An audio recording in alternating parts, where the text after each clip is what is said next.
Muito boa noite, bem-vindo seja a mais um Em Debate aqui na TCV, com os deputados indicados pelos partidos com assento parlamentar.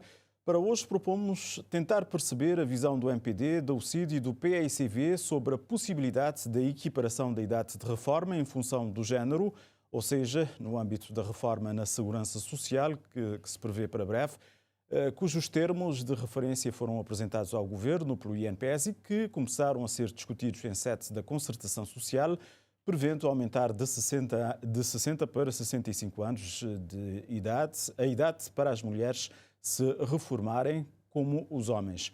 Também trazemos a debate a comunicação do Banco de Cabo Verde sobre a reclamação dos bancos relativamente aos leilões para a colocação de fundos do Instituto Nacional da Previdência Social.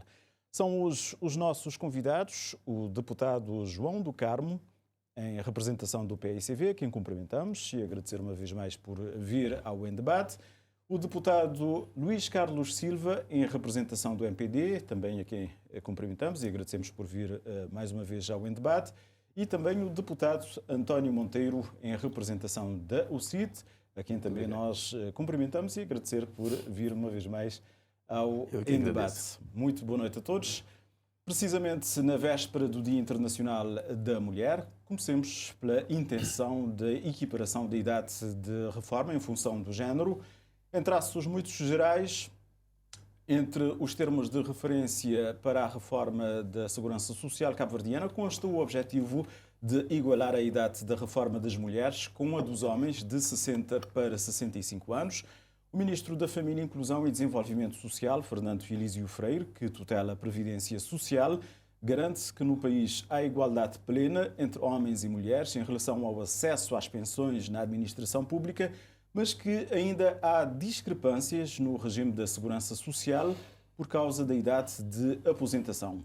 Por terem menos anos de contribuição, as mulheres acabam por ser prejudicadas em menos 12,5% de pensão em relação aos homens, e diz que um dos objetivos da reforma é encontrar uma solução intermédia para esta matéria.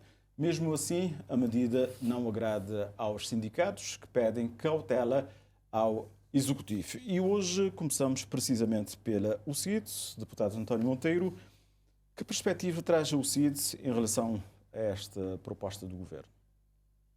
Bem, boa noite. Antes de mais, permita-me cumprimentá-lo, cumprimentar também os colegas aqui, o Luís Carlos Silva e o João do Carmo, cumprimentar os técnicos da televisão de Cabo Verde, que fazem com que as pessoas lá em casa possam ver-nos e escutar-nos, e também um cumprimento muito especial a todos os telespectadores, quer aqui nas ilhas, quer na nossa imensa imigração. Quanto à questão que me coloca, nós temos que dizer que o Governo tem que esclarecer de forma muito clara e objetiva o que é que pretende. Se o objetivo é realmente meramente financeiro, em termos de equilibrar aquilo que é a pensão que cada cabo-verdiano ou cabo-verdiana irá receber após a sua reforma, ou se é uma questão do fundo que tem a ver com a igualdade de géneros. Ora, nós entendemos que o facto do Governo dizer-nos que há uma diferença de 12,5% não é assim tão linear. Não é tão linear porque isso depende de muita coisa. Depende das funções do trabalhador, depende dos anos do trabalho que cada um teve, depende de vários fatores que nós não podemos, ao fim e ao cabo, pegar nessa diferença em situações idênticas e vir dizer que há realmente essa diferença. Nós temos que lembrar que a fórmula do cálculo das pensões é cerca de 2%, ou melhor, é 2% do rendimento médio dos 10 anos dos últimos 15. E, claramente, pronto, se nós pegarmos desse 2% e multiplicarmos pelo número de anos que o funcionário ou o trabalhador esteve ao serviço da empresa ou de uma instituição do Estado, iremos encontrar qual será a sua pensão, pensão esta que nunca será superior a 80% do seu salário máximo. Portanto, aqui o que nós temos que ver é se na realidade o governo quer que, ao fim do ciclo do ano de trabalho, haja pensão igual, quer para o homem, quer para a mulher, ou terá que encontrar um mecanismo de compensação para esse efeito, ou vai ter que dizer às mulheres cabo-verdianas que há uma opção e não obrigatoriedade, para que cada uma, se quiser trabalhar mais 5 anos para ter uma reforma igual ou superior a um cidadão que seja do sexo masculino, tudo bem. Mas nós não teremos que obrigatoriamente fazer valer essa ideia. Porque a lei, na realidade, é clara. A lei estabelece que 60 anos para as mulheres e 65 para os homens. Mas se nós alterarmos a lei e deixarmos a possibilidade da mulher querendo ir até aos 65 anos e, consequentemente, ter mais 5 anos, o que vai equivaler a cerca de 10%, porque é 5 vezes 2% do seu salário anual. Aí sim, aí nós poderemos ter as senhoras com uma pensão idêntica aos homens, se tiverem tido o mesmo percurso e se tiverem exercido as mesmas funções e se tiverem entrado a trabalhar numa mesma altura. Portanto, nós entendemos que aqui é preciso muita cautela, é preciso analisarmos exatamente o que é que se pretende, porque se nós formos tomar medidas sem considerar aquilo que é um dado adquirido, as mulheres, que hoje, uma mulher com 60 anos ainda está viva, está enérgica, tem muita capacidade, tem muita força, querendo, pode dar mais 5 anos de trabalho.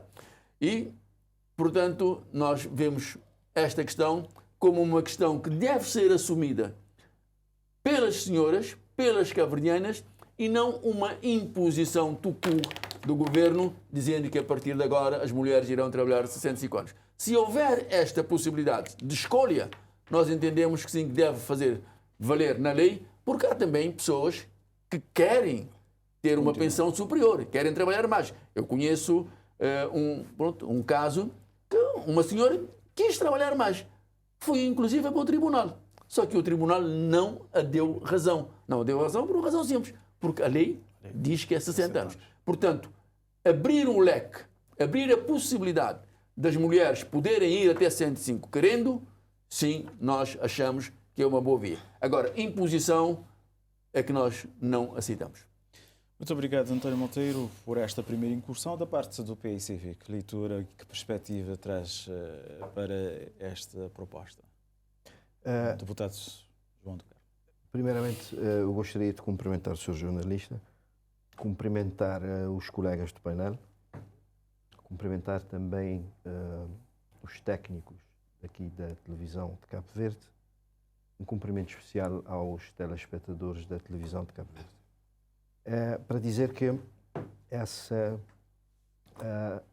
posição do governo, consideramos que trata-se de uma matéria muito séria, deve ser tomada com base em estudos. Deve haver um estudo atuarial para poder sustentar esta possibilidade. Se vai aumentar a idade ou não, terá de ser uma decisão consensual, onde o diálogo deve prevalecer com os sindicatos, com as mulheres, de uma forma geral, através das organizações que as representam, socializar esta possibilidade com o Parlamento, com a sociedade civil e, digamos, criar todas as condições para se poder decidir com base em estudos. Portanto, entendemos que nenhum governo deve tomar uma decisão desta natureza de forma avulsa. Portanto, consideramos que foi uma afirmação avulsa, não se apresentou nenhuma justificativa que pudesse sustentar esta possibilidade. O INPS, o Instituto Nacional de Previdência Social, terá de fazer estudos que possam sustentar esta possibilidade ou não. Portanto, o PICV, que é um partido da esfera do poder, tomaria ou não esta decisão com procedimentos sérios. Para já, primeiro, um estudo atuarial que pudesse sustentar ou não esta decisão. Há o diálogo, a consensualização desta possibilidade com a sociedade civil, com os sindicatos, dialogar com as mulheres de uma forma geral, para que, digamos, na possibilidade de se decidir aumentar a idade de reforma para as mulheres, que seja uma decisão já, digamos, bem consensualizada e bem, digamos, com uma participação efetiva das mulheres da nossa sociedade, dos sindicatos. Portanto, achamos que não é por aí que se deve fazer afirmações desta natureza. Portanto, o governo terá de ter muita cautela para, digamos, concluir aquilo que já lançou há dias através do Ministro da Tutela. Portanto, o PICV vai acompanhar de perto este dossiê. Vamos dialogar com os sindicatos, vamos dialogar com as mulheres da nossa sociedade e vamos, digamos, fazer com que o governo não tome esta decisão de forma avulsa.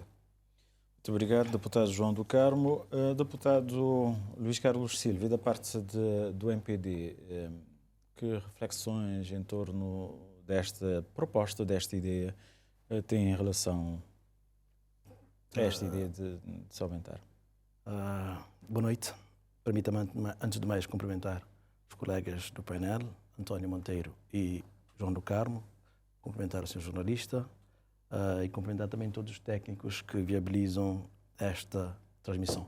Cumprimentar os cabo-verdianos que nos ouvem no país e na diáspora e desejar que esse seja um debate útil, um debate que tenha como foco principal esclarecer os cabo-verdianos. Permita-me, ao início, questionar essa forma, essa abordagem que o PICV traz já para a mesa do debate.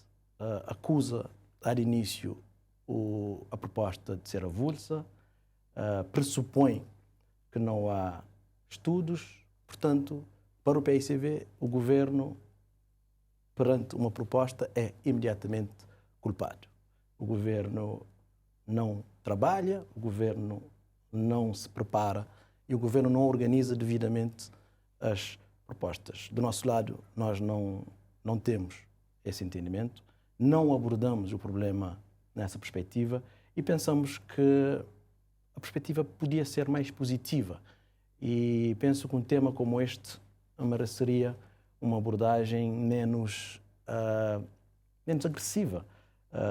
Podemos estar juntos, podemos construir vontades e podemos construir consensos. Estamos ainda em fase de proposta. Há uma proposta que é muito mais ampla do que apenas essa questão do aumento de salários. Estamos a falar de uma proposta de reforma da proteção, o aumento da idade da reforma das mulheres. Estamos a falar de uma proposta de reforma da proteção social em Cabo Verde que tem vários pilares, para além Mas o foco neste momento sim, eu sei, só para se enquadrar o processo e não se criar a perspectiva de que estamos só a falar do aumento da reforma das mulheres. É um tema lançado para o debate, para se perceber a vontade da sociedade e se decidir consoante os consensos que se criarem. O objetivo é tentar-se construir uma proteção social que seja ainda mais inclusiva, mais igualitária e mais justa. O MPD tem como princípio, nós preconizamos o princípio da igualdade dos géneros, portanto, abordar a igualdade do género ou abordar o tema da equidade no tratamento do género é um tema transversal. Vamos ter que revisitar vários pilares, mas certamente o debate desembocará certamente no tema da igualdade dos rendimentos. Tema este que depois se subdivide em o período onde as pessoas estão a trabalhar, o rendimento que as pessoas oferem durante o período que estão a trabalhar, mas também o rendimento que as pessoas vão oferir depois da reforma. E aqui, em Cabo Verde, nós temos um contexto de desigualdade. Os homens fazem a reforma aos 65 anos e as mulheres fazem a reforma aos 60 anos. Este facto, por si só, determina que os homens tenham 12,5% em média de mais rendimento do que as mulheres.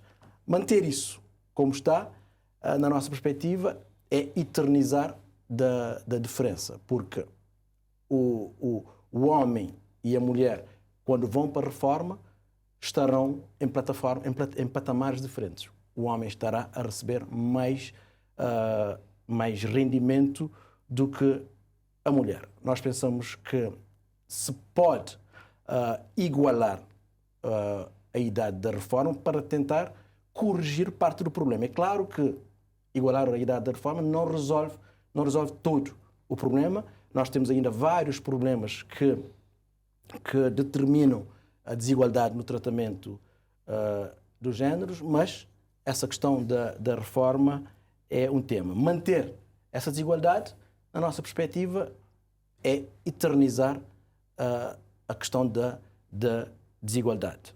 Nós olhamos para este instrumento como um instrumento de igualdade. Ademais, por exemplo, se nós tivermos em consideração o que acontece na Europa, dos 27 Estados, 20 Estados têm igualdade na idade de reforma. É um problema que não é só de Cabo Verde, é um problema ou um tema que é global, que tem sido abordado em diferentes horizontes, mas também é um tema que está a se esbater. Cada vez mais temos a ascensão das mulheres e num contexto de equilibrar as balanças. Se nós temos, por exemplo, o caso de Portugal, dados de 2020, os reformados a descontar em 2020 em Portugal, homens descontaram 32 anos, mulheres descontaram 22 anos.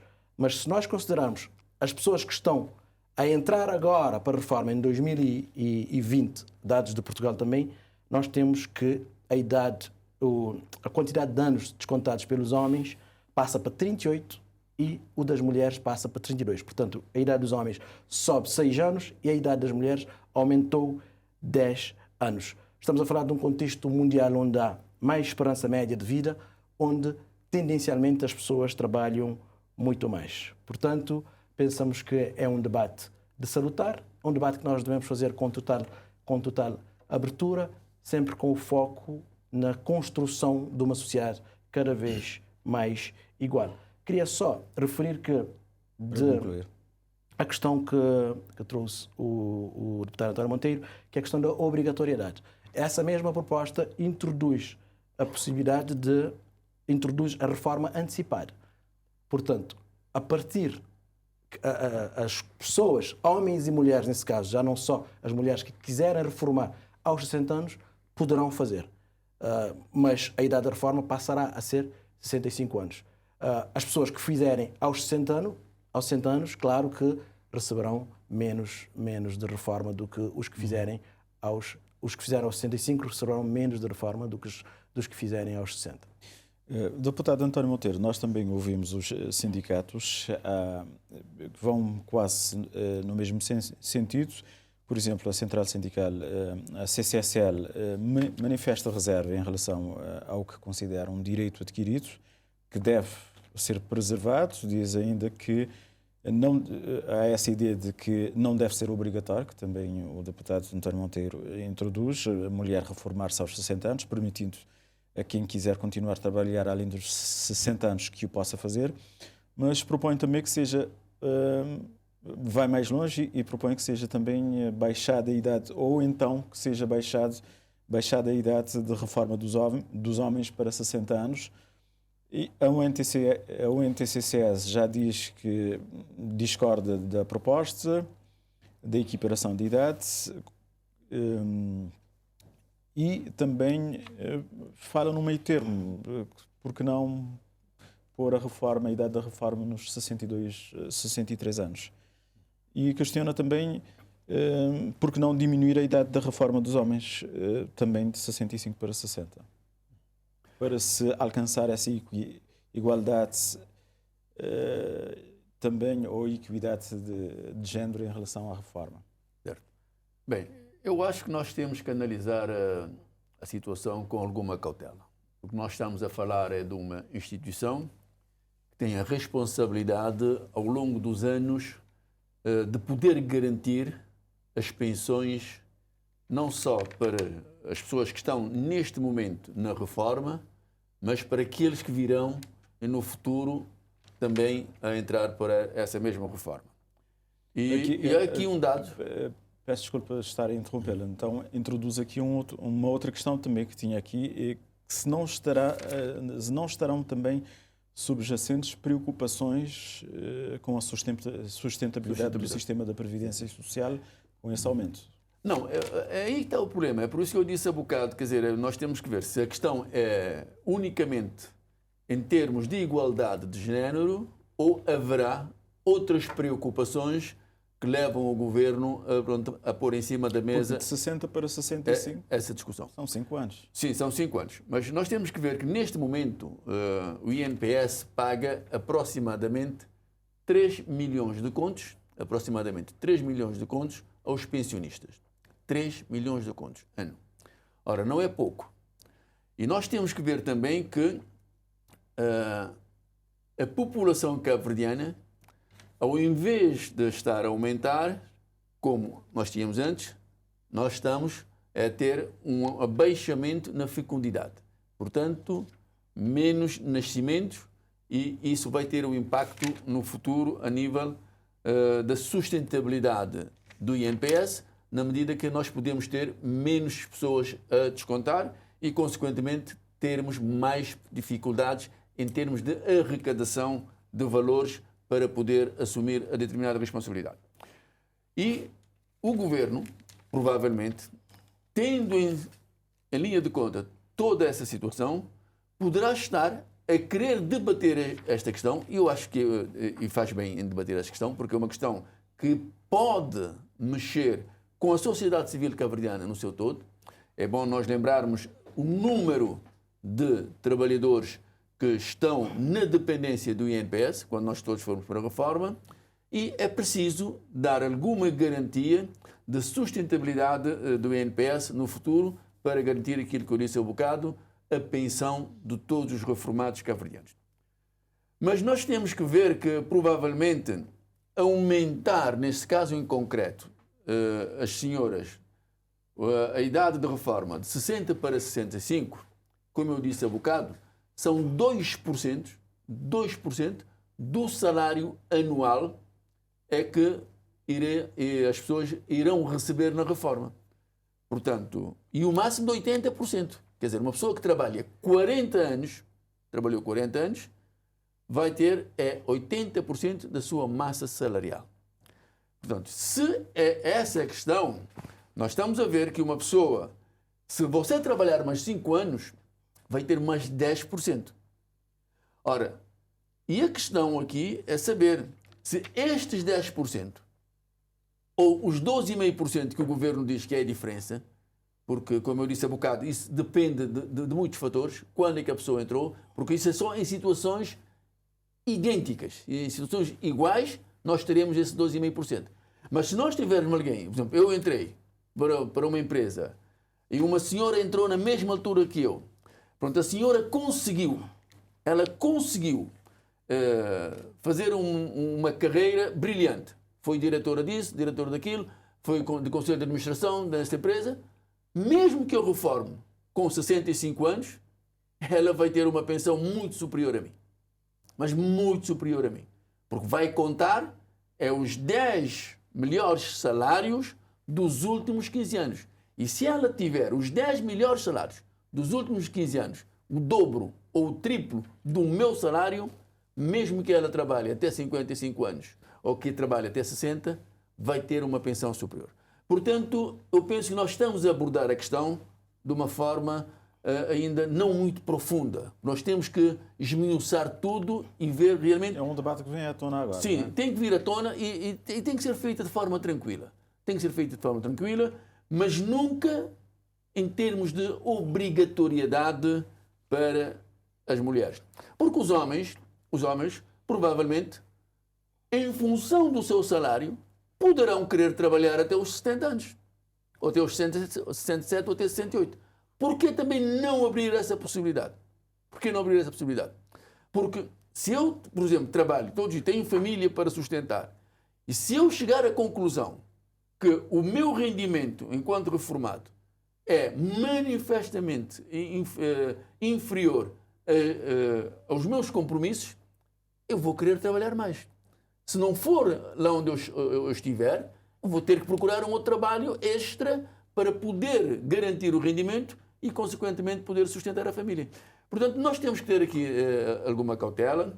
Nós temos que ver que há classes de homens que estão à procura da diminuição desta mesma idade de reforma. Aqui estamos a falar dos marítimos.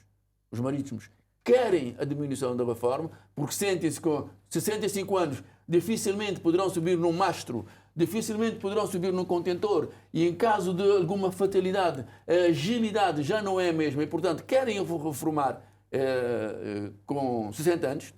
E o governo que tivera prometido na altura que ia fazer um estudo actuarial e, portanto, depois para decidir, até hoje ainda não decidiu.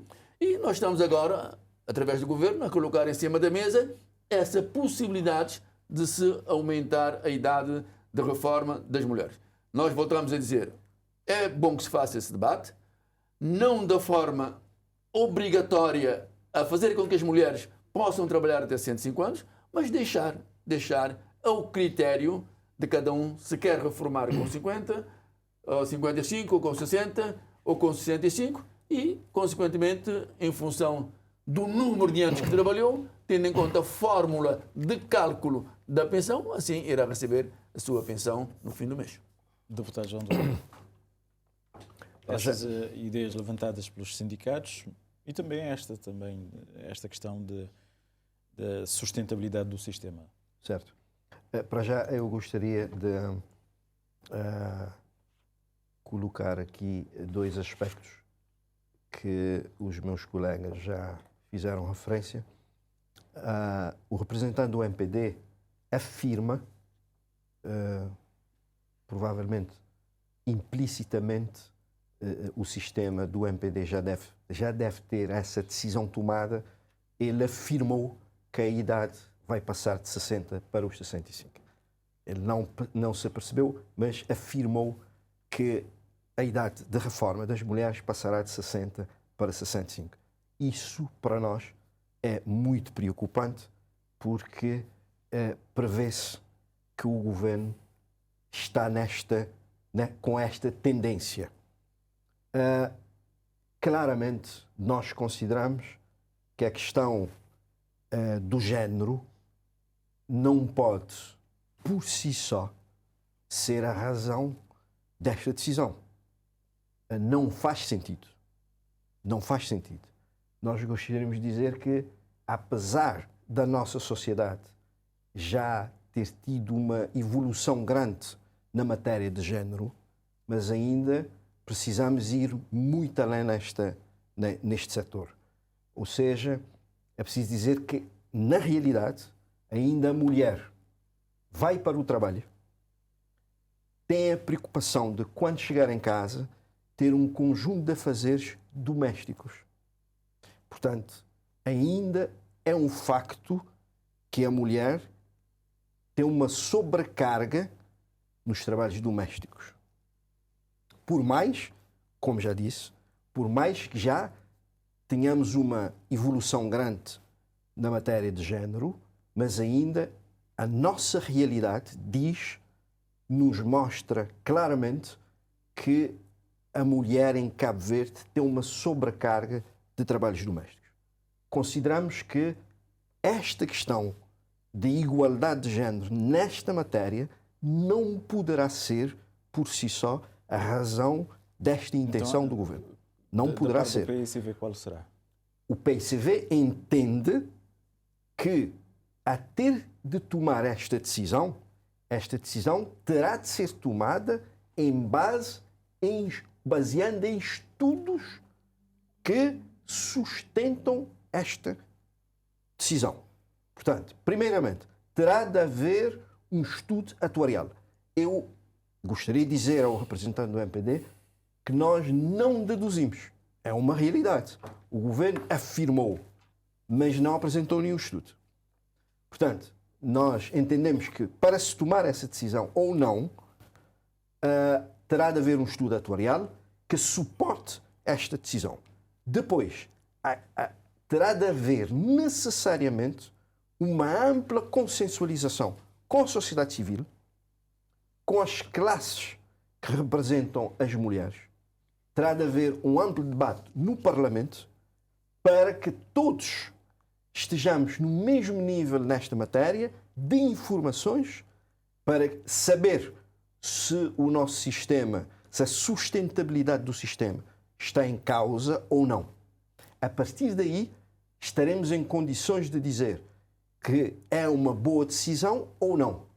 Portanto, afirmamos a questão do género não é e nem pode ser a razão para se tomar essa decisão.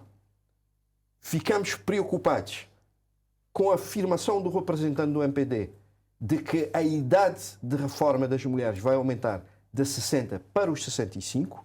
Ficamos muito preocupados e entendemos que essa não pode ser uma decisão avulsa, terá de ser baseada num estudo atuarial e num amplo consenso com os sindicatos, com os representantes, com as instituições que representam as mulheres, no Parlamento, com toda a sociedade civil, para que se possa estar no mesmo nível de informações. Portanto, afirmamos mais uma vez, o PICV vai acompanhar este dossiê de perto, vai dialogar com o governo, com a sociedade civil, com as instituições que representam as mulheres, para que essa decisão não seja tomada de forma avulsa.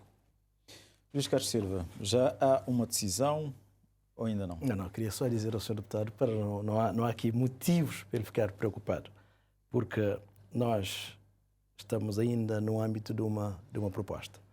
Se houvesse uma decisão, a decisão seria anunciada. E não, foi apresentado uma proposta que tem e merece um profundo e amplo debate na sociedade. E esse é o objetivo. E, no nosso entendimento, o debate nunca fez mal. Aliás, o debate é o tónico e o catalisador do desenvolvimento, particularmente nas sociedades livres, como é o caso de Cabo Verde. Portanto, vamos ao debate e o debate pode-se fazer com os argumentos que nós entendemos. O MPD tem o entendimento de que o objetivo é se construir uma proteção social ainda mais igualitária, mais inclusiva e mais justa. Portanto, este é um instrumento que pensamos trazer maior igualdade e maior justiça, porque o PSV diz que não acredita que se trata apenas de equidade e igualdade de género. Não será obviamente também, que não será só uma questão de... A questão da sustentabilidade igualdade do sistema também foi ponderada. Igualdade no tratamento do género, mas também é um dos pilares desta iniciativa. O problema é que nós temos homens e mulheres a chegarem à idade da reforma e temos homens, em média, a ganharem mais do que as mulheres. Há aqui um problema de rendimento que não é igual e nós pensamos que os rendimentos deviam ser iguais. Outro ponto é a questão da obrigatoriedade. Não existe nenhuma obrigatoriedade, não existe a obrigatoriedade. Não existirá? Não existe e não existirá nenhuma obrigatoriedade, nem no debate, nem na solução final. Até porque a proposta já deixa a possibilidade, já introduz a possibilidade da reforma antecipada aos 60 anos. Portanto, uma mulher que depois, digamos que depois do resultado, o resultado ser a alteração da lei para elevar a idade da reforma das mulheres para 65 anos, uma mulher que queira fazer a sua reforma aos 60 poderá fazer no âmbito dessa mesma lei, porque essa mesma lei abre a possibilidade da reforma antecipada. Mas não será só para as mulheres, também para os homens que quiserem fazer a reforma antecipada aos 60 anos. Portanto, é nosso entendimento de que esta proposta tem uma maior componente de justiça e de igualdade para ambos os géneros. A questão da sustentabilidade. Uma instituição como o INPS, que recebe hoje para pagar no futuro, particularmente numa sociedade que está a chegar no limite do seu bónus, do seu bónus geracional, tem que ter sempre na linha da frente, em perspectiva, a questão da sustentabilidade. Temos uma sociedade onde as pessoas têm cada vez o tempo médio de vida é maior e tendencialmente as pessoas tendem a ficar mais tempo na reforma. Portanto, tendem a honorar mais o sistema. Portanto, o tema da sustentabilidade também tem que ser sempre tido na linha da frente. A questão do direito adquirido. Sim, é um direito adquirido, mas os direitos adquiridos podem ser revistos, particularmente quando existe o entendimento que está a prejudicar. Mas, como disse inicialmente, é um debate que está a começar, é um debate que deve-se fazer com a máxima abertura, com a máxima disponibilidade, com foco na construção de um sistema de segurança social que seja mais justa, mais inclusiva e mais igualitária. Pensamos que é uma proposta que merece a nossa atenção e eu congratulo-me com o facto do PICV ir acompanhar de forma muito particular e especial este tema. O tema merece. E para terminar, dizer que o tema vai também para a concertação social, para o debate em sede de concertação social. Portanto, todos os parceiros estarão neste debate para se chegar à melhor solução. A ideia nunca poderia ser impor nem obrigar. Não é o nosso timbre e nem podia ser o timbre de uma sociedade como a nossa. Certo, portanto, é um tema que foi colocado agora nos últimos dias sobre a mesa e que vai então ter muito espaço para debate. Vamos então avançando com Eu queria só, se me permitir, outro tema, rapidamente. Pronto, é sobre aquilo que diz o Luís. Eu penso que aqui a questão da pensão vir a ser igual entre os homens e as mulheres é uma falsa questão. É uma falsa questão, porque é o que eu disse há bocado, quer dizer, uma senhora que trabalha e que tenha um bom percurso, mesmo que ela reforme antes de mim, pode ter um salário de longe superior a mim. Portanto, eu penso que a questão que se colocou em termos de ter aqui a igualdade de pensão é uma falsa questão. E provavelmente é aqui que as coisas podem andar mal. Portanto, porque não se coloca essa questão. Essa questão não existe. Porque há vários cenários, são múltiplos cenários. Por exemplo, se nós formos a ver na corporação policial, os professores reformam quando, em que idade? Quer dizer, pronto, eu posso estar casado com um polícia, pronto, e ela reformar muito antes de mim. Muito antes, com muito pouco tempo de trabalho. E qual é que vai ser a pensão? Eu penso que aqui a abordagem em si, de pegar nesta, não, porque o homem vai ter 12% a mais do que a mulher. Penso que é uma falsa questão. Mas, talvez se nós livrarmos disso e focar naquilo que é essencial, deixar abertura para as pessoas poderem escolher, quer seja um homem, quer seja mulher, tornar essa questão flexível, é melhor.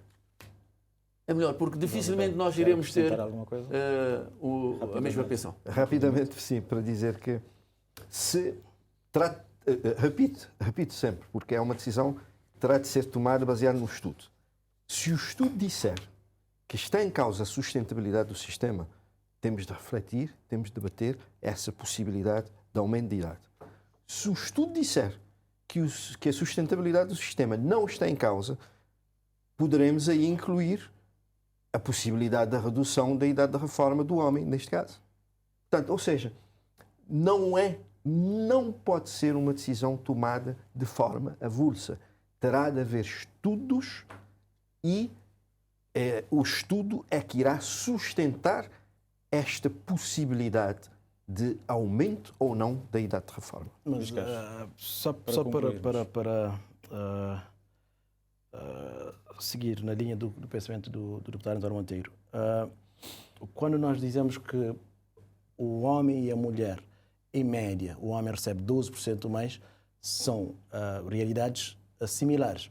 Um homem que foi professor e uma mulher que foi professor e durante a fase de desconto receberam o mesmo salário, o simples facto da mulher reformar-se aos 60 e este homem reformar-se aos 65, não estou a dizer que os professores reformem aos 60, estou a dizer num caso onde a reforma vá aos 60 e o outro vai aos 65.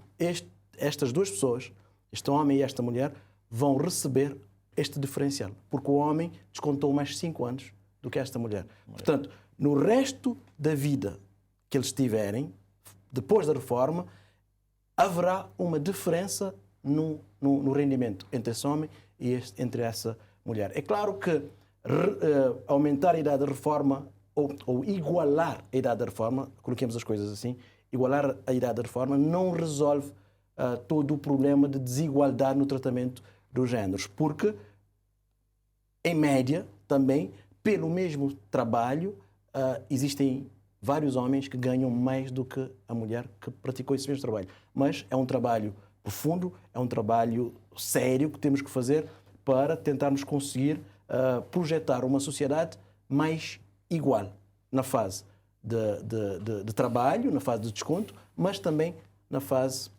pós-reforma.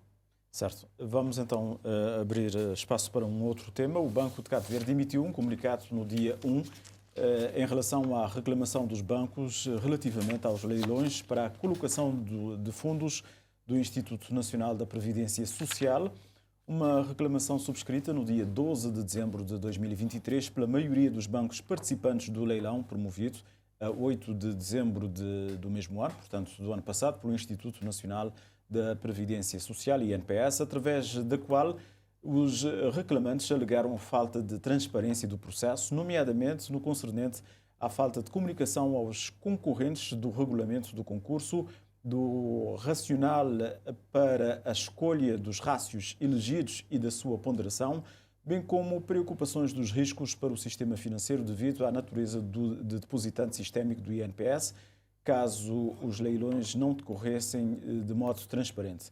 Na sua comunicação, o BCV considerou legítima e procedente a reclamação efetuada pela maioria dos bancos participantes do primeiro leilão, porquanto o INPS, instado para tal, recusou a disponibilização do regulamento dos leilões, assim como não partilhou previamente a fórmula de cálculo da avaliação das propostas, o que se afigura como sendo um procedimento que pode ser objetivamente qualificado como falta de transparência e que não se mostra razoavelmente compatível com licitações promovidas por qualquer entidade, sobretudo quando ela é de natureza pública. O BCV conclui que o processo de leilões, designadamente, tendo em conta a violação do princípio da transparência, seria passível de anulação pelas entidades competentes. Voltamos ao deputado António Monteiro.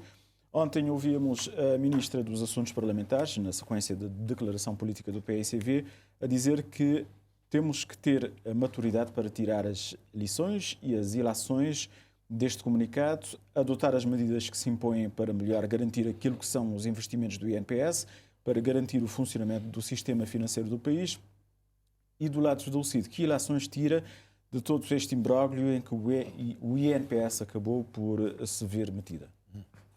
Bem, nós temos aqui que, em primeiro lugar, dizer que é preciso nós considerarmos que, segundo os dados do relatório de contas do INPS, em 2022, pronto, a instituição teria 22 milhões de contos a prazo e mais 20 milhões de contos aproximadamente em conta corrente. E nós entendemos que o INPS, com a preocupação do futuro, em termos de sustentabilidade, quisesse fazer a aplicação deste montante de forma a rentabilizar este mesmo valor e, consequentemente, ganhar mais algum com este mesmo dinheiro. E nós consideramos ser legítimo que o INPS possa procurar no mercado financeiro cabo-verdiano esta possibilidade. Agora, Mas nós... não é isso que está em causa. Não, sim, não é isso que está em causa. Por isso que eu estou a dizer. Agora, o que nós entendemos é que quando se lança um leilão, quando se vai para este tipo de negócio, é preciso que o jogo seja completamente transparente. Completamente transparente. Que as pessoas que irão participar desse leilão estejam no mesmo nível, em mesmo pé de igualdade, com as mesmas informações e que haja tempo para que as instituições bancárias possam ou pudessem analisar aquilo que está em jogo e, consequentemente, poderem decidir da melhor forma possível, de sorte que aquele investimento tenha rentabilidade para o INPS. Mas naquilo que nós julgamos saber, e pelas reclamações feitas, pelo menos por 4 bancos cabo-verdianos, não foi isso que aconteceu. Se bem que o INPS, através do seu Conselho de Administração, na sua página, colocou um comunicado a desmentir aquilo que diz o Banco de Cabo Verde e aquilo que diz os 4 bancos. Portanto, nós temos um regulador. E o regulador que, no momento certo, posicionou, mandando suspender e pedindo aos bancos para não atuarem, nós consideramos que o regulador, neste caso o BCV, andou bem. Andou bem porque exerceu a sua função. Tomou a decisão que deveria tomar naqueles casos. Porque nós estamos a falar de aproximadamente 20 milhões de contos que estão nos bancos, ali, que não é a prazo, conta corrente. 22, como eu disse, são a prazo, no banco a prazo, mas cerca de 20 milhões, dados de 2022, não estão. Portanto, mexer com essa quantidade em vários leilões poderia criar alguma instabilidade na banca. E, portanto, é preciso cautela, é preciso termos um regulador muito atento, porque nós estamos a falar de um país com muito fracos recursos, um país que qualquer suspiro pode desestabilizar. E, portanto, nós acreditamos que os bancos que pediram a intervenção do BCV, por considerarem que não estavam reunidas todas as condições e que não houve um tratamento igual para todos estes mesmos bancos, agiram e o BCV também agiu. Portanto, nós consideramos que até aqui está tudo bem. Mas o banco veio dizer depois, passado algum tempo, através do seu comunicado, que as coisas realmente correram mal. Ora, agora quem de direito deverá analisar e deverá tirar as ilações que devem ser tiradas. Se houver necessidade de se responsabilizar as instituições ou as pessoas que estão à frente das instituições que sejam chamadas a prestar... Hoje, esta tarde, o vice-primeiro-ministro, com o ministro Fernando Elísio Freire, o vice-primeiro-ministro é que falou, aplaudiu a iniciativa que considerou inovadora, reafirmou que vão continuar os leilões e que visam também a rentabilizar a carteira de investimentos do INPS. Disse ainda que vai ouvir a Comissão Executiva, portanto, o contraditório, antes de qualquer decisão, decisão que poderá ter a ver com os ajustamentos da mecânica dos leilões e que poderá implicar responsabilizações.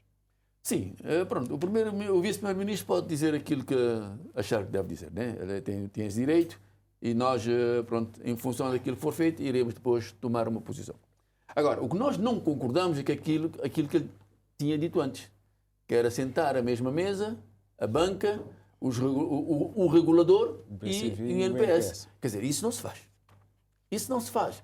Quer dizer, o regulador, quer dizer, não se pode ir enfraquecer o regulador numa situação dessas. O regulador agiu.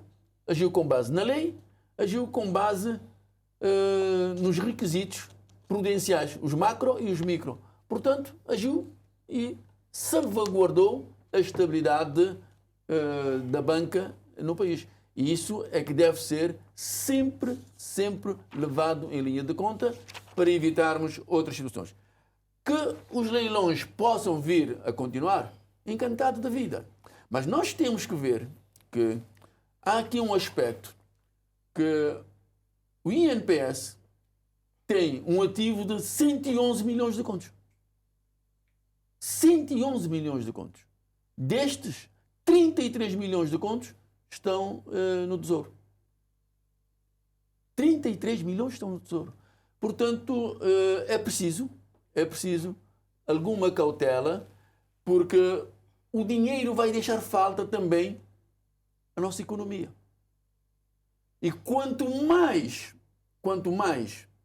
se pagar por este dinheiro, mais esse dinheiro irá custar a própria economia.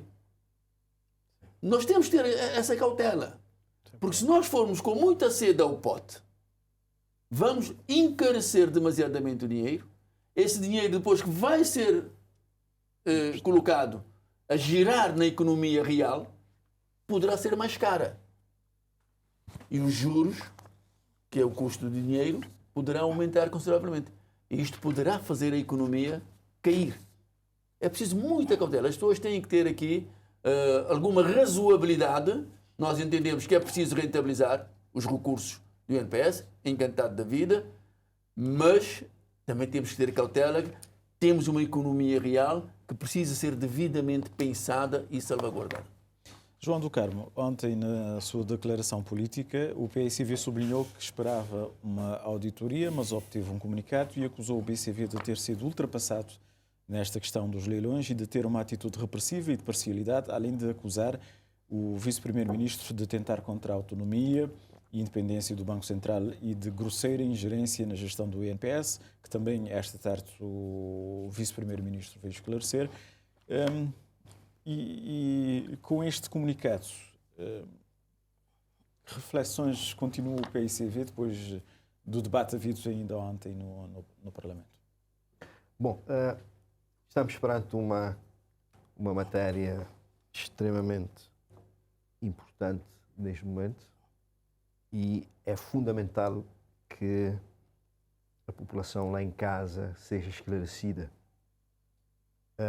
porque por detrás disto está mais um esquema que demonstra a forma como o MPD lida com o poder. O que é que está a acontecer? Houve um leilão do INPS, e aqui aproveito a introdução feita pelo deputado Delcide, que obviamente todos são a favor, nós, os trabalhadores, o patronato, todos são a favor da rentabilização dos fundos do Instituto Nacional de Previdência Social, evidentemente, e fez-se um concurso em que participaram 6 bancos nacionais. E houve claramente, de acordo com este comunicado que eu tenho em mãos, que já eu vou ler a conclusão para que as pessoas entendam lá em casa do que é que se trata. O atual presidente do Instituto Nacional de Previdência Social é quadro, trabalhava num dos bancos participantes deste leilão. E toda a movimentação que já se constatou pelo regulador, claramente se vislumbrou que havia uma tendência para que este banco, que o atual presidente do Instituto Nacional de Previdência Social trabalhava, pudesse ganhar este leilão. O Banco de Cabo Verde, que é o regulador nesta área financeira, que controla os bancos comerciais, emitiu um comunicado, fez um relatório. O relatório não está na nossa posse, mas o comunicado é público, que diz o seguinte, e eu faço questão de ler esta parte muito importante.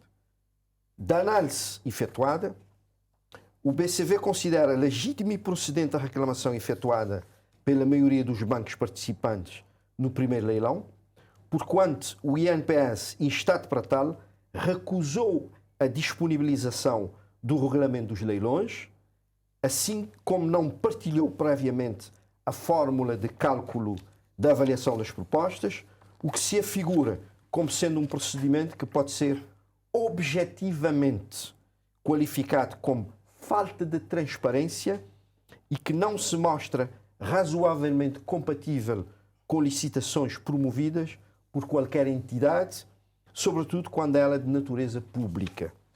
Pelo exposto, entende o BCV que o processo de leilões, designadamente tendo em conta a violação do princípio da transparência, seria passível de anulação pelas entidades competentes. Este resumo diz tudo. Do regulador do sistema financeiro em Cabo Verde, que demonstra claramente a intenção do leilão. A primeira pergunta que nós fazemos ao primeiro-ministro de Cabo Verde é: que medida vai tomar com o presidente do INPS? Não se vai demitir?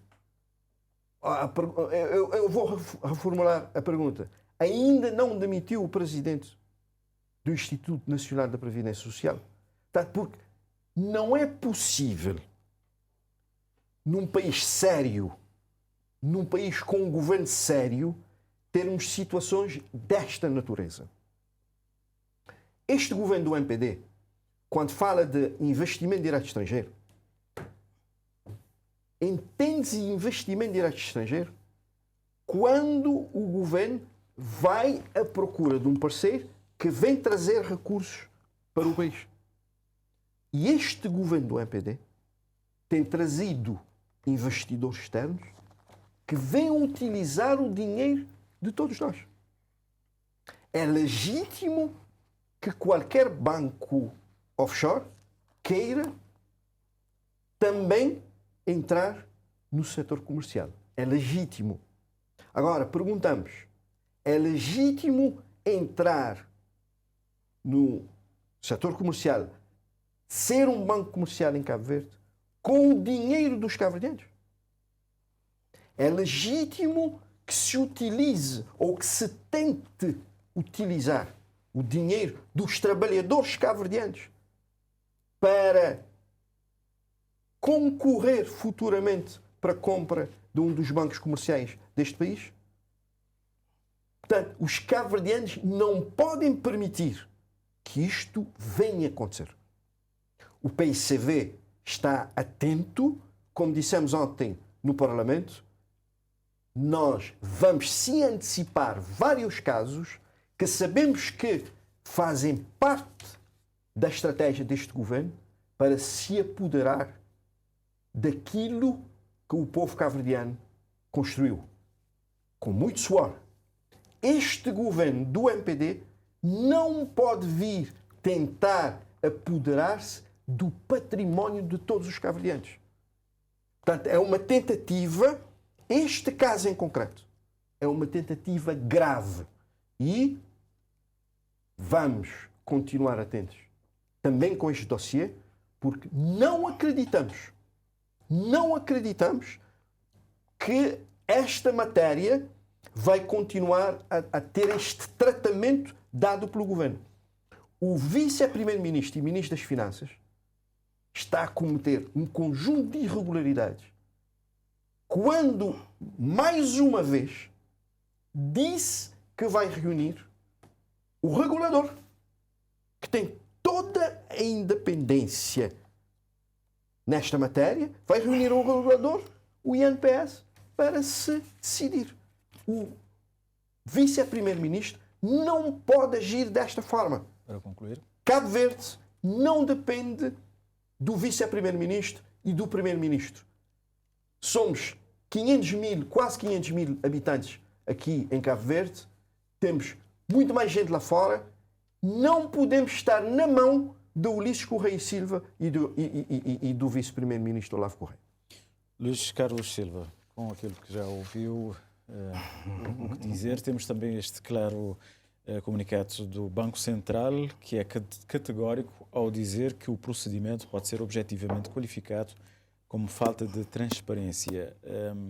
Também ontem ouvíamos, como disse ao deputado António Monteiro, a ministra dos Assuntos Parlamentares a dizer que temos de tirar as lições e ilações deste comunicado.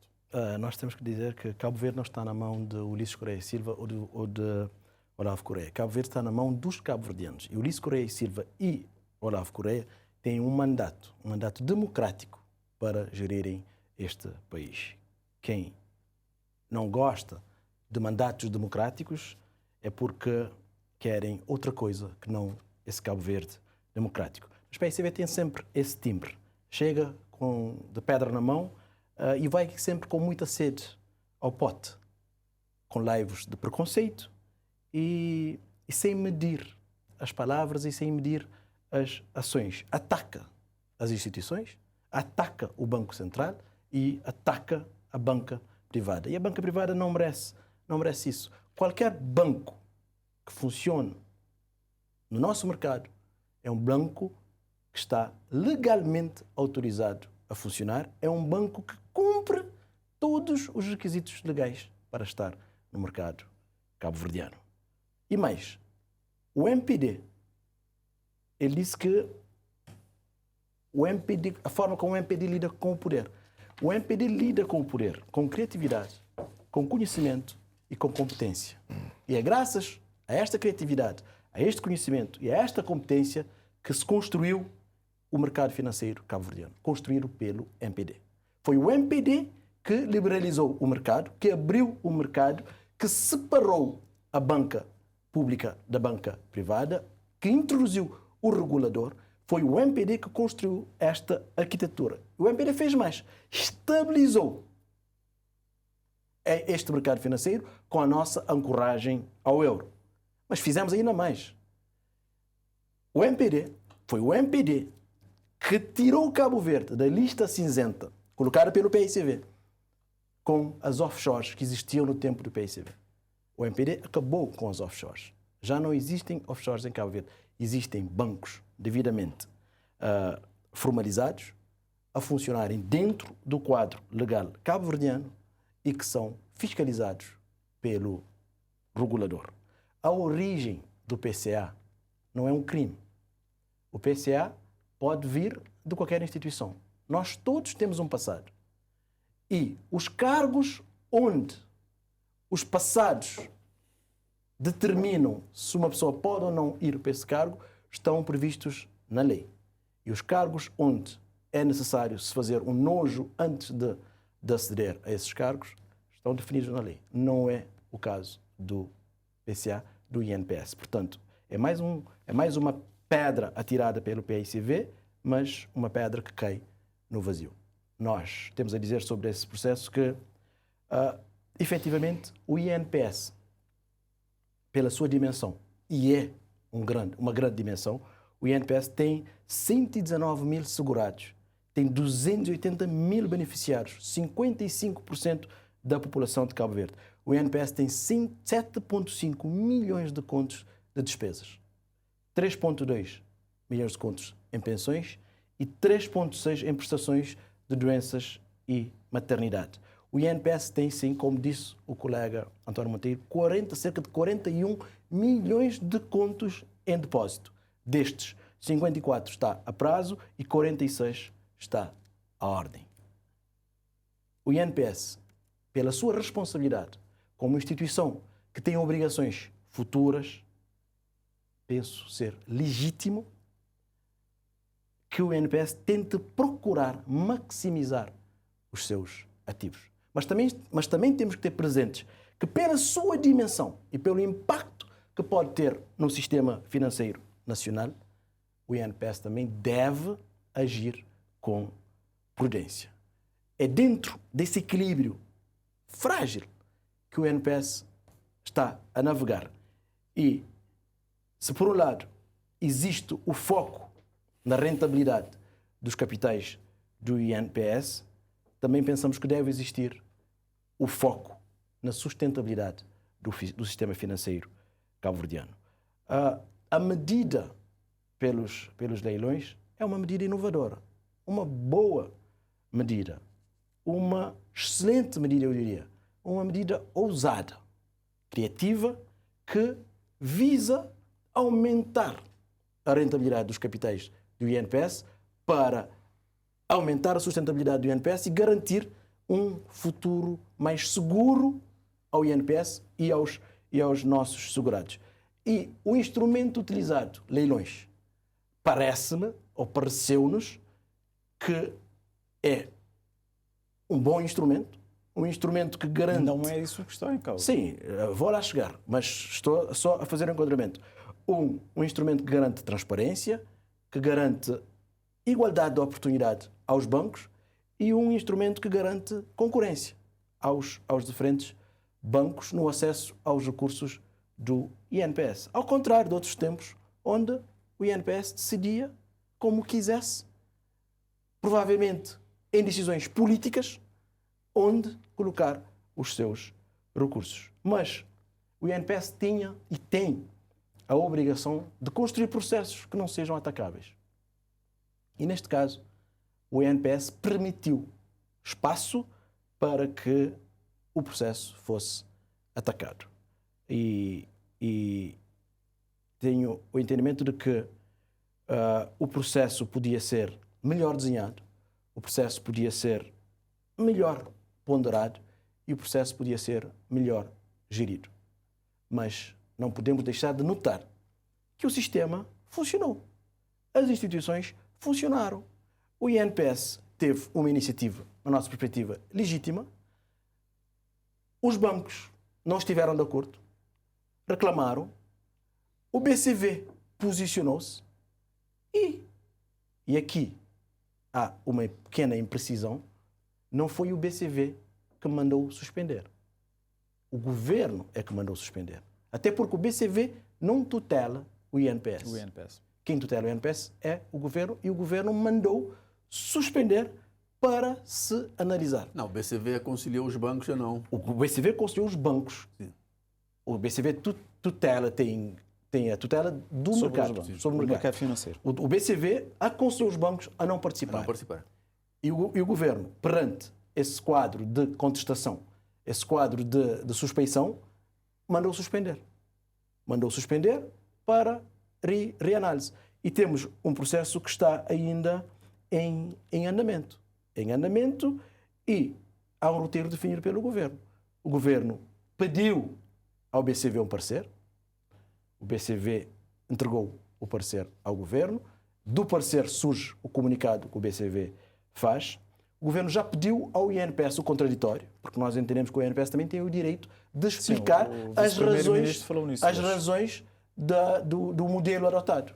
O INPS vai fazer o seu contraditório e o governo vai brevemente emitir um despacho de orientação. E do lado do MPD, há consequências já sacar? O PSV diz que... Nós temos que ter calma para podermos chegar em todo o conteúdo. Nós não podemos pedir a demissão como faz o PSV quando o PSV não tem todas as peças do processo, quando o PSV ainda não ouviu o contraditório do INPS. O PSV está com pressa por conivência política. O PSV quer provocar o caos para poder ganhar politicamente, mas nós não estamos nesse barco. Nós queremos o melhor para o país, nós queremos que as instituições funcionem e que possamos tomar as melhores decisões. O governo vai emitir um despacho orientando o INPS relativamente ao tema dos leilões, que nós temos o entendimento que é uma boa solução, desde que garanta a maximização dos recursos dos ativos do INPS, mas que não ponha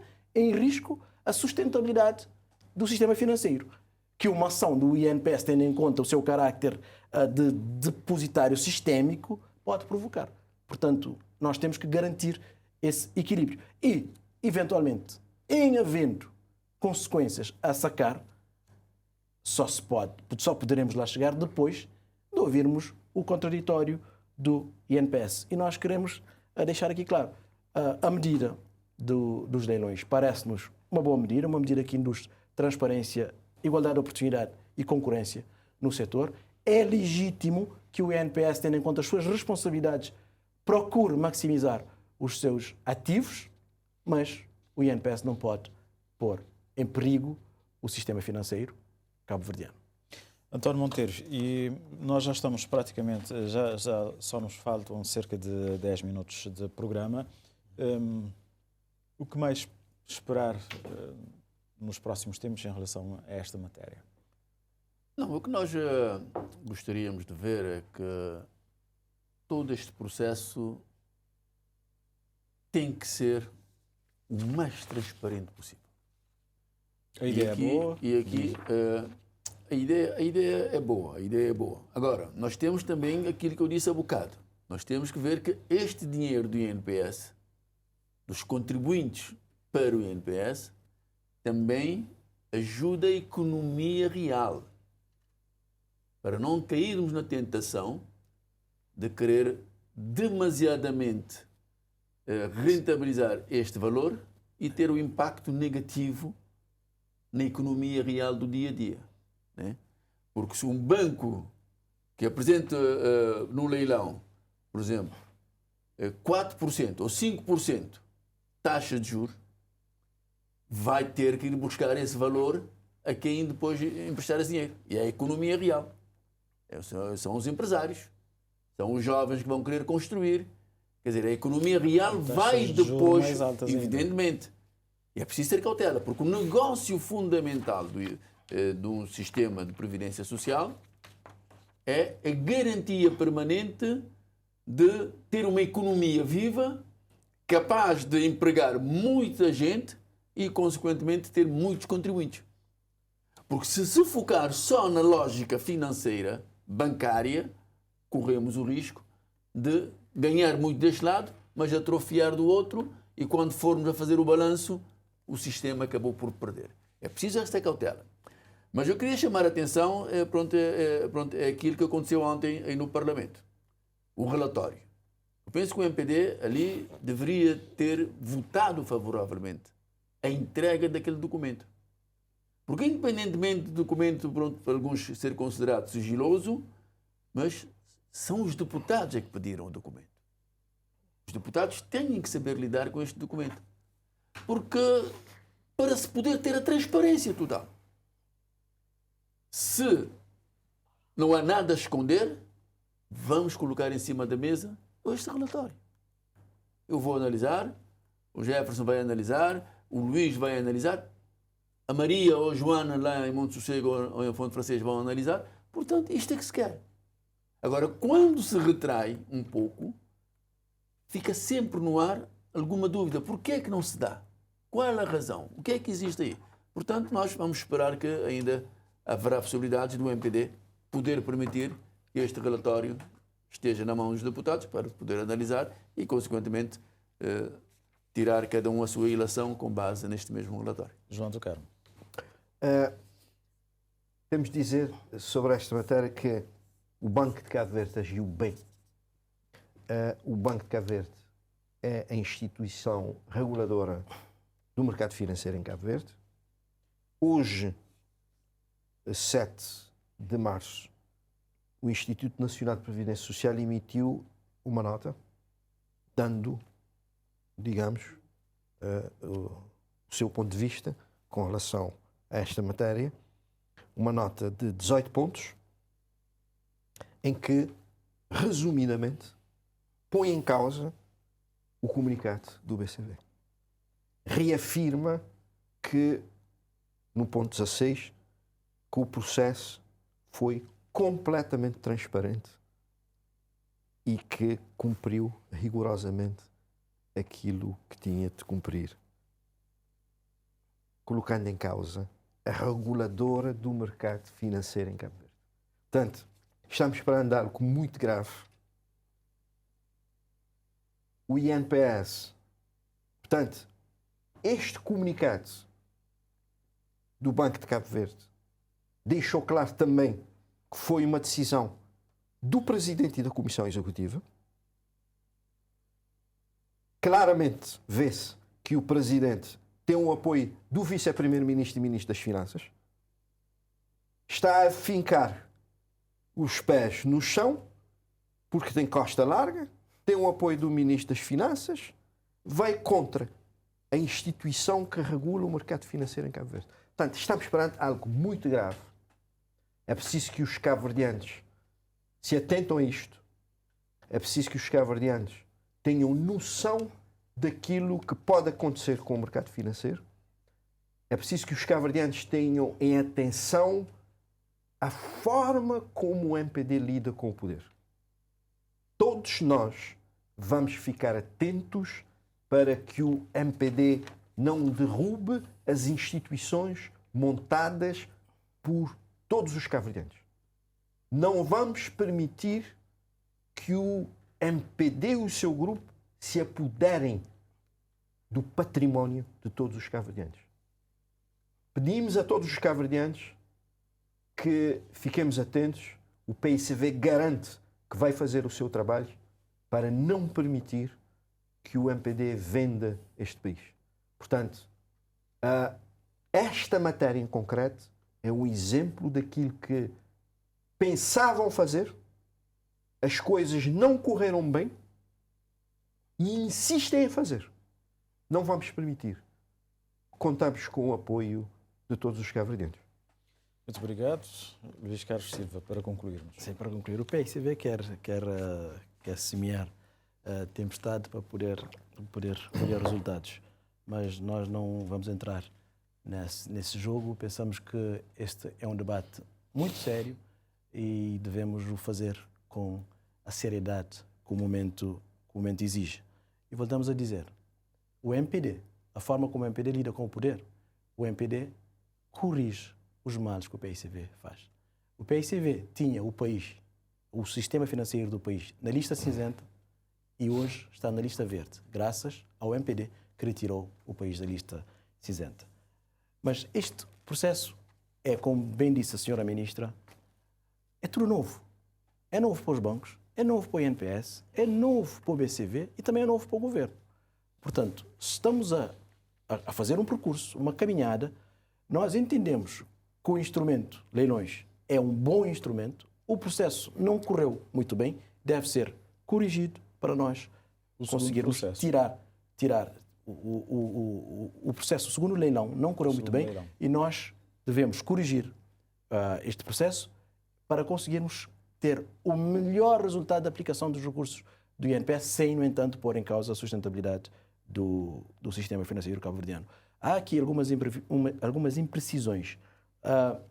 O senhor Dr. André Monteiro disse que são 22 milhões de contos, que é o volume dos depósitos a prazo que o INPS tem, mas o que foi para o leilão foi 1,5 milhões de contos. Dos 22, só 1,5.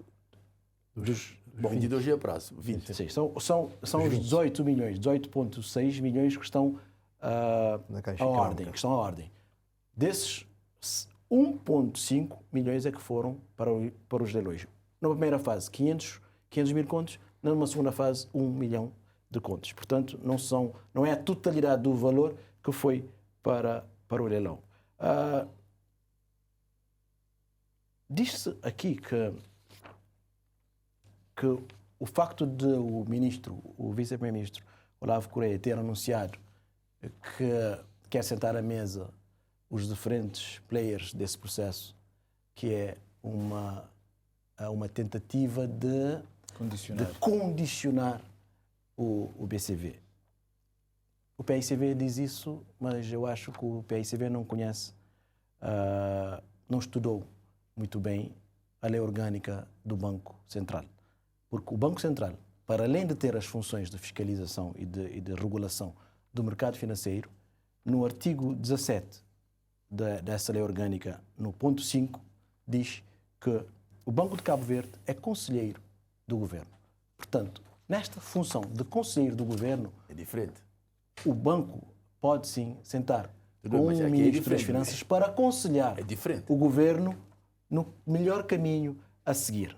Portanto, Mas não é com o facto do o governo INPS e os bancos. estar perante um processo novo e o governo quer a melhor solução, o governo chama o seu consultor, o seu conselheiro, e chama o INPS, que o governo tutela, é uma isacria na perspectiva do PICV. Nós entendemos que a independência ou a autonomia do BCV não está em causa. E o facto de uma instituição ser autónoma ou independente não desresponsabiliza essa instituição das suas responsabilidades Para concluir. de cooperação institucional ou da sua responsabilidade de promover uma relação de interdependência dentro do sistema. Existem relações que são interdependentes. O BCV cumpre com o seu papel e nós respeitamos a orientação que o BCV dá, o aconselhamento que o BCV dá, mas o governo que tem a tutela do INPS decide em função do melhor caminho proposto. Certo, muito obrigado, meus senhores deputados, por terem uma vez mais vindo ao Em Debate. António Monteiro, em representação do CID, João do Carmo, em representação do PICV, Luís Carlos Silva, em representação do MPD. Muito obrigado uma vez mais. Esperamos que o debate tenha sido profícuo e esclarecedor para si que esteve em casa a acompanhar-nos. Foi um prazer, votos de muito boa noite com a sua TCV e até uma próxima oportunidade.